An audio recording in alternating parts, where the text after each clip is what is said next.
people have also been horrified this week by the details emerging in the case of 10-year-old Sara Sharif, who was killed.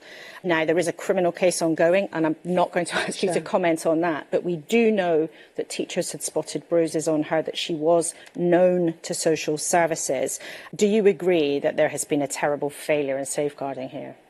So you'll appreciate I wouldn't want to comment on a specific case. I think right across the board, there are big challenges where it comes to safeguarding, and that's why in this budget, we will be doing more to put in place support around children's social care, but this cannot, for example, around fostering and kinship, but this cannot be the extent of it, because the system for children with special educational needs, the children's social care system just isn't working. I mean, that's in a much wider sense.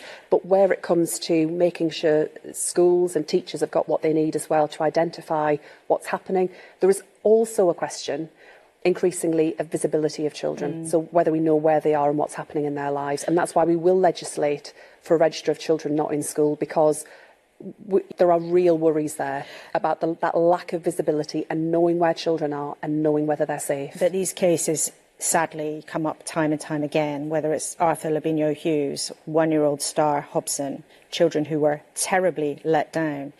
Is it your belief that social services ought to be more proactive, perhaps even to remove children from risky situations more quickly?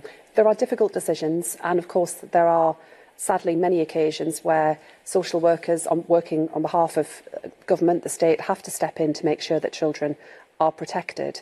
And sadly, as you say, we have seen and continue to see terrible, terrible cases of that kind. What I do think needs to happen, though, alongside that, and there will always be cases where the state has to step in, we need to do a lot more when our children are younger, and we need to put in much more support around families, because sometimes problems do escalate and the situation does get worse. And we have seen a steady erosion of that family support services, that it will take us time. I would love to go faster on some of this. I absolutely would.